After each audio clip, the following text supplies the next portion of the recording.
the point is, I'm always really trying not to buy new, right? If I can. And I think it's important no matter what it is on a boat, on an RV, on a car.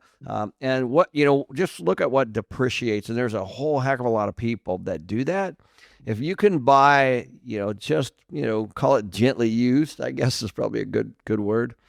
You can really, really change the direction. And of course, the financing piece is a big one. If you're going to, try to keep that in the 5-6% range if you're going to do it at all. But this is a really, really big one because this one sets people back a But lot. it is what people do. Like I have friends, they just bought a business, they're starting to do well, and now, they're going to buy a boat. You know what I mean? And it's like, and there's nothing wrong with that, like to be clear, but you do have to understand, like, are you saving for retirement? Are you investing that money?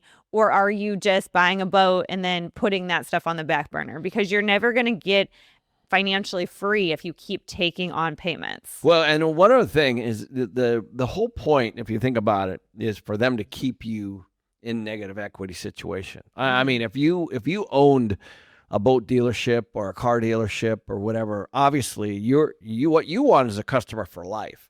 So you're going to put yourself them in a position to where there's only so many miles you can drive a year, and you want them to come into you with a 7, 8, 9, $10,000 negative. It's because what do? They just no problem. We just roll it into the next one.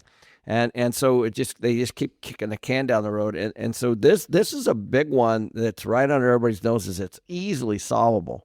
That's my biggest thing with car leases, right? Like I've never done a car lease and I didn't really understand them. But then now talking to people that do them, I mean, they basically, you have a big bill at the end of the lease, but they say, instead of paying that bill, Just we can roll just it roll forward. you Yeah. into a new lease. And then people do that. But then that debt doesn't go away. It just rolls into the new lease. And then when that lease is done, they're like, well, now you have this debt and this debt, or we can roll you into a new lease. So, by the end of the lease, if people want to ever get out of a lease, they have this big bill that can't be financed, has to be, paid in full, that they have to come out of pocket on. And so they really get you. So you have to really think like, why am I leasing this super nice car? Would it make more sense to just buy a super used car and just drive that until I'm more financially stable and I can actually afford a car?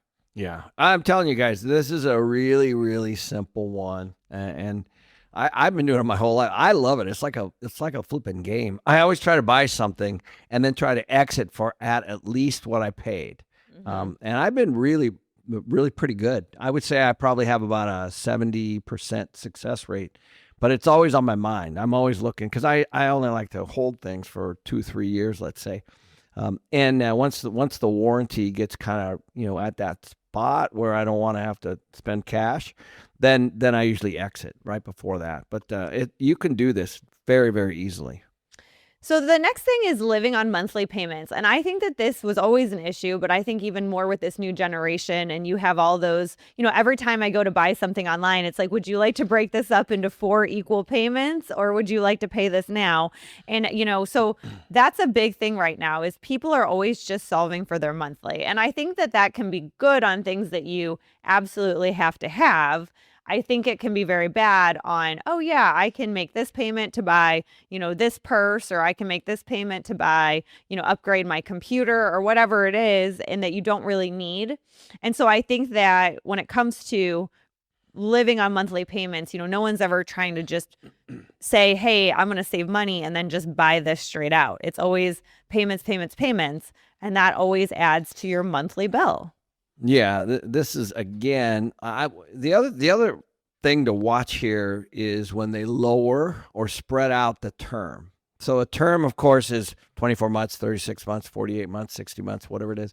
So this is another technique that people do when you finance things. And a lot of people don't think of the term. They're like, they don't really think past next month.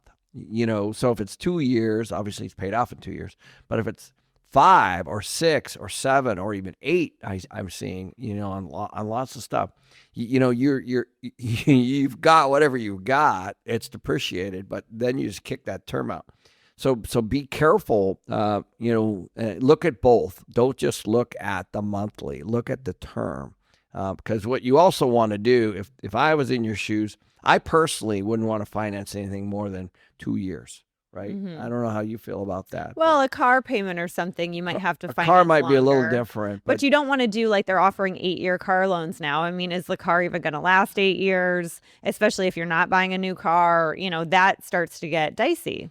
yeah, and so if you can force yourself not to go outside of maybe 4 or 5 years at the very most on some big ticket like that, because most people keep their cars at least that.